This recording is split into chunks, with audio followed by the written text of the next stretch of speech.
आज के समय में अधिकतर घरों में लड़ाई झगड़ा होना आम बात हो गई है। घरों में होने वाले इन झगड़ों के कारण बसे बसाए घर टूटने की कगार पर पहुंच गए हैं। बड़े बुजुर्गों की एक कहावत है कि यदि घर में सुख शांति है तो यहीं पर स्वर्ग है, और अगर घर में क्लेश है, लड़ाई है, झगड़ा है तो यहीं पर आदमी के लिए नरक बन जाता है। ये कहानी आखिर तक सुनने के बाद आपको कुछ ऐसे नुस्खे पता चलेंगे जिससे आप अपना घरेलू जीवन सुख और शांति से बिता सकते हैं। इससे पहले कि आप इस कहानी में खो जाएं, इस चैनल को सब्सक्राइब जरूर कर लें। यह कथा एक बौद्ध भिक्षुई की है जिसका नाम विशाखा होता है। विशाखा ने एक धनी परिवार में जन्म लिया था और उसके पास किसी भी चीज की कोई भी कमी नहीं थी। विशाखा के पिता का नाम संजय और माता का नाम सुमना था। उसके माता पिता शुरू से ही भगवान बुद्ध के प्रति बहुत श्रद्धा रखते थे। वो उन्हें बहुत मानते थे और बुद्ध की हर सभा में जाया करते थे। विशाखा भी बचपन से ही अपने माता पिता के साथ धर्म सभा में जाया करती थी। कहा जाता है कि विशाखा जब 8 वर्ष की थी तभी वह श्रोतापति के फल को उपलब्ध हो गई थी। श्रोतापति का अर्थ होता है ध्यान की धारा में बह जाना, यानी स्वयं को उस अस्तित्व के हाथों में छोड़ देना और अपने में ही डूब जाना। मनुष्य तब अध्यात्म की यात्रा पर चल सकता है जब वो श्रोतापति को उपलब्ध हो जाए। ये मनुष्य के जीवन का बहुत महत्वपूर्ण पड़ाव होता है। मनुष्य के शरीर को 7 चक्रों में विभाजित किया जाए तो ये तीसरा महत्वपूर्ण मणिपुर चक्र होता है। पहले 2 चक्रों तक प्रकृति अपना काम करती है। मणिपुर, जिसे हिंदुओं ने सचमुच बहुत ही सुंदर नाम दिया है, वो सच में मणि है। वो मनुष्य के भीतर का भाग्य खोल देती है। मणि चक्र बंद होता है बिना गुरु के सहयोग के, वो कभी भी नहीं खुलता है, और जिसका खुल गया वो समाज की नजरों में पागल सा लगेगा। आप उन्हें कहेंगे कि वो तो दीवाना सा हो गया है। बहुत छोटी सी उम्र में ही श्रोतापति को उपलब्ध हुई विशाखा जब बड़ी हुई तो उसका विवाह श्रावस्ती निवासी मिकाल श्रेष्ठी के पुत्र वर्धन से हो गया। जब विशाखा की मायके से विदाई हो रही थी तब विदाई के समय संजय सेठ ने अपनी बेटी विशाखा को 10 बातें संकेतों में समझाई थी। सबसे पहली बात, घर की आग बाहर मत ले जाना। दूसरी बात, बाहर की आग घर में मत लाना। तीसरी बात, जो देता है उसको देना। चौथी, जो नहीं देता उसको मत देना। 5वीं, जो देता है उसको भी और जो नहीं देता उसको भी देना। 6ठी, सुख से बैठना। 7वीं, सुख से खाना। 8वीं, सुख से लेटना।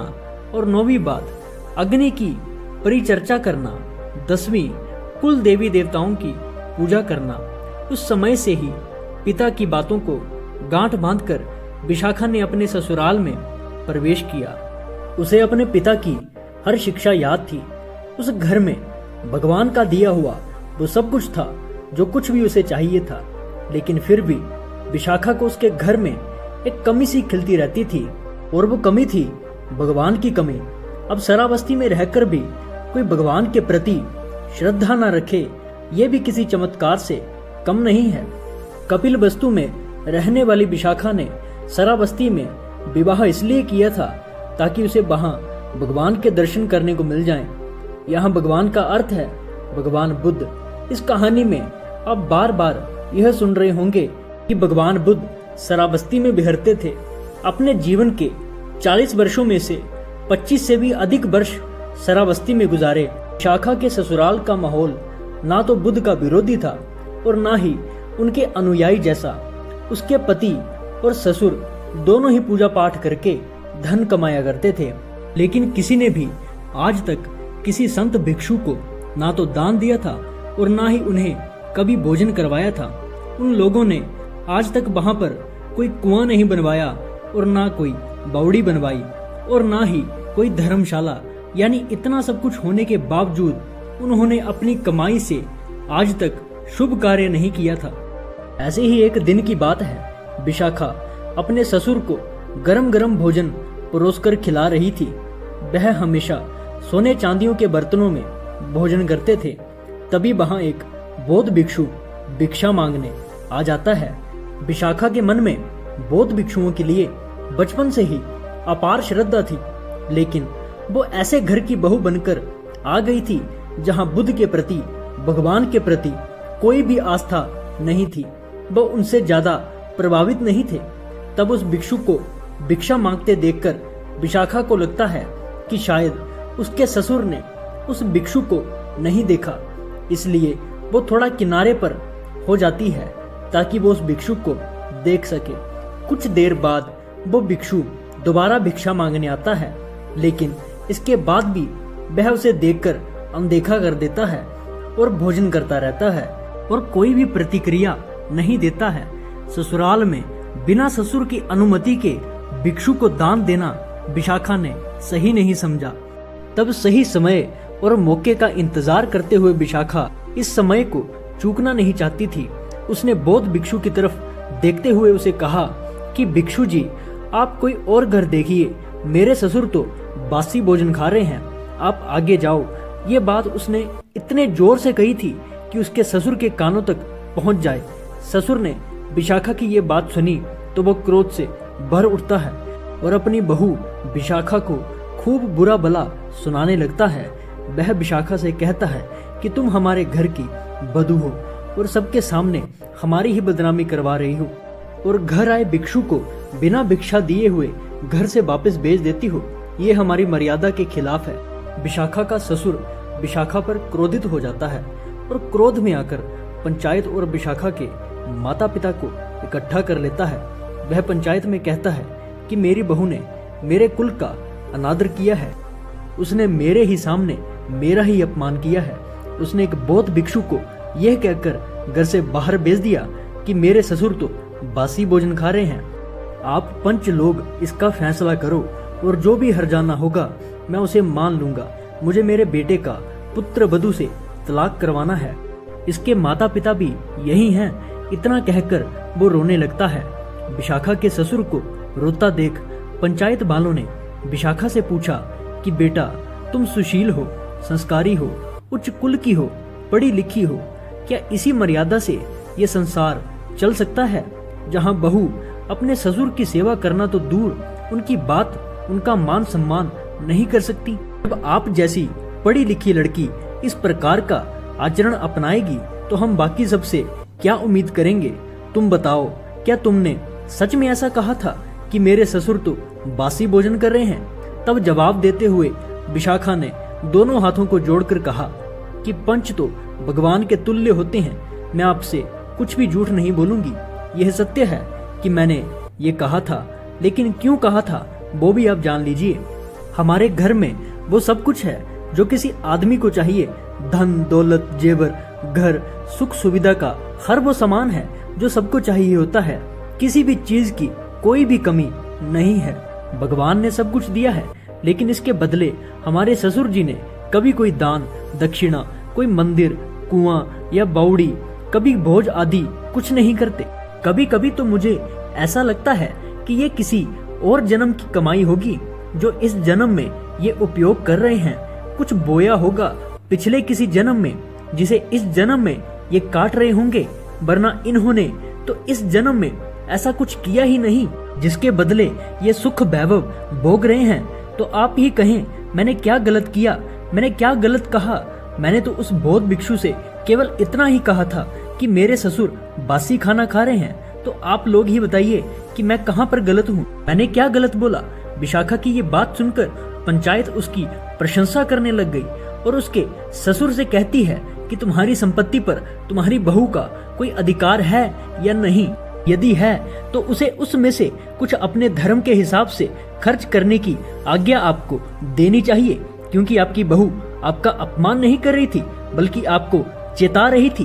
तब पंच की बात सुनकर विशाखा का ससुर उनसे कहता है कि केवल यही एक बात नहीं है, और भी बातें हैं जिससे यह ज्ञात होता है कि ये हमारे घर की बहू बनने के काबिल नहीं है। पंचायत ने पूछा, जैसे कि? जरा बताइए, हम भी जानना चाहते हैं। तब वह कहता है कि मायके से विदाई के समय भी इसके पिता संजय सेठ ने हमारे खिलाफ इसको भड़काया था। इसके कानों में कुछ बातें कही थी जो मैंने सुन ली थी। मैं वहीं पर खड़ा था पर्दे के पीछे। जब इसके कान भर रहे थे तब पंचायत ने पूछा कि ऐसा क्या कहा था, बताओ। विशाखा का ससुर कहता है कि इसके पिता ने कहा था कि घर की आग बाहर मत ले जाना। अब आप लोग ही बताइए कि हम घर गृहस्थी के लोगों के लिए यह संभव है कि अपना चूल्हा जलाने के लिए किसी ने आग मांग ली तो क्या हम उसे आग नहीं देंगे? ये तो आसपास पड़ोस में पैर पालने वाली शिक्षा है ना। तब पंचायत विशाखा से पूछती है, क्या ये सत्य है? क्या उन्होंने ऐसा कहा था? तब विशाखा उनसे कहती है कि ये सत्य है, लेकिन ससुर जी ने उनके अर्थ को गलत समझ लिया है। मेरे पिताजी मुझसे बस ये कह रहे थे कि अगर अपने ससुराल में अपने सास ससुर, देवर, पति इत्यादि किसी की भी कोई भी कमी दिख जाए तो उसे कभी घर के बाहर मत कहना। उनका ये अर्थ था। इस बात से अपनी बहू की बात सुनकर विशाखा का ससुर हैरान हो जाता है। तब वो कहता है कि बाकी शब्दों के क्या मतलब थे? उनके द्वारा कहे हर शब्द से घर में बैर ही होगा। तब विशाखा पंचायत में कहती है कि मेरे पिता के कहे हर शब्द का अर्थ ससुर जी ने गलत निकाल लिया है। अब जब बात उन्होंने रख ही दी है तो मैं बाकी सब का भी अर्थ बता देती हूँ।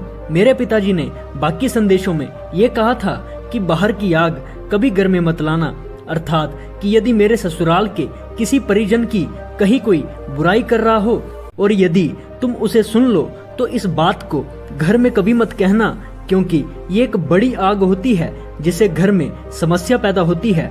उनके तीसरे और चौथे अर्थ जो देता है उनको देना और चौथा जो नहीं देता उसे मत देना। इसका यही मतलब था कि यदि किसी पड़ोसी या रिश्तेदार को कोई वस्तु या धन उधार देना पड़ जाए तो उसे ही देना जो वापिस कर दे, ना कि उसको जो वापिस ही ना करे। उनके पांचवे शब्द यानी जो देता है उसको भी और जो नहीं देता है उसको भी देना। इसका मतलब ये था कि हमारे जीवन में कुछ रिश्ते ऐसे होते हैं जैसे बेटी, दामाद, भांजा भांजी, भिक्षु, साधु। इन्हें कभी भी कोई भी चीज वापिस लेने के लिए वापिस लेने के मन से नहीं देना, बल्कि ये सोचकर देना तुम्हें यहाँ बस देना है। छठे शब्द सुख से बैठने का मतलब ये था कि घर में ऐसी जगह अदब से बैठना कि यदि कोई बड़ा आ जाए तो हड़बड़ा के उठना ना पड़े। सातवें शब्द सुख से खाने का मतलब ये है कि भोजन करने तभी बैठना जब सभी घर के बड़े भोजन कर लें, वही सुख का भोजन होगा। आठवां शब्द सुख से लेटना, अर्थात लेटने से पहले देख लो कि सास, बड़े बुजुर्ग खाना खा चुके हैं, कोई दवा खानी है तो वो खा चुके हैं, बच्चे सो चुके हैं, घर के दरवाजे बंद हैं, तिजोरी बंद है, कोई किवाड़ खिड़की खुली तो नहीं है। ये सब जांच परख करके ही लेटना सुख से लेटना है। नौवां शब्द अग्नि की परिचर्चा करना, अर्थात घर में सब स्वयं प्रेम से रहना, किसी के साथ कोई ऐसी बात या बर्ताव मत करना जिससे वो बुरा मान जाए, सबके साथ अदब से रहना। और आखिर में उन्होंने यही कहा था कि कुल देवी देवताओं की पूजा करना, अर्थात सभी बड़े बुजुर्ग परिवार के सदस्य हों या बाहर के कोई भिक्षु, सभी को पूजनीय समझना, उनकी जरूरतों का ध्यान रखना, भूलकर भी उनका अपमान मत करना। यही शिक्षा देकर मेरे पिताजी ने मुझे विदाई दी थी।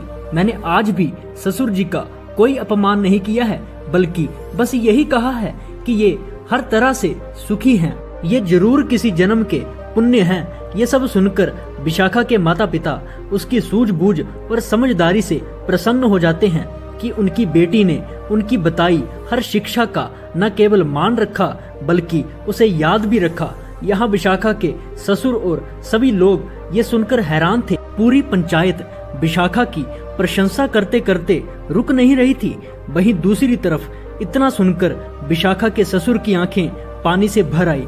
उसने खड़े होकर कहा कि आज से विशाखा मेरी बहू बाद में और ये मेरी गुरु पहले है, और इसे पूरा अधिकार है कि वो अपने हिसाब से जितना धन चाहे उसे खर्च करे। इसके बाद सब अपने घर लौट जाते हैं और घर जाकर विशाखा के ससुर विशाखा से ये कहते हैं कि क्यों ना कल हम सबको भोजन पर आमंत्रित करें। विशाखा कहती है कि ये तो नेक ख्याल है, और वो अगले ही दिन सभी संतों को भोजन के लिए आमंत्रित करते हैं। भोजन के उपरांत विशाखा के ससुर ने भगवान के उपदेश सुन उनकी दीक्षा ले ली और बाद में वो भगवान का प्रिय शिष्य कहलाया गया। विशाखा ने श्रावस्ती में एक त्योहार का निर्माण करवाया। ऐसा कहा जाता है कि उस समय उसमें 20 करोड़ स्वर्ण मुद्राएं लगी थी। वो 1000 भिक्षुओं के रहने का 5 मंजिला विहार था, जिसके अवशेष आज भी श्रावस्ती में देखे जा सकते हैं। कहा जाता है कि विशाखा भगवान बुद्ध की प्रमुख उपासिका में से एक थी, जो भगवान के जीते जी बुद्ध देव को उपलब्ध हो गई थी। श्रावस्ती नगर की विशाखा उन बौद्ध भिक्षुओं में से एक थी जिन्होंने बिना घर को त्यागे संसार में रहकर सभी सुख वैभव को जीकर ध्यान को उपलब्ध हो गई। तो ध्यान को उपलब्ध होने के लिए आपको घर गृहस्थी त्यागने की जरूरत नहीं है। आप अपने घर में रहकर सब सुख सुविधाओं के बीच रहकर उस बुद्ध देव को प्राप्त कर सकते हो। बस आपके मन में वो इच्छा, दृढ़ निश्चय और वो लगन होनी चाहिए जो आपको निरंतर ध्यान करने के लिए प्रेरित करे। क्या इससे पहले आपने श्रावस्ती के बारे में सुना था?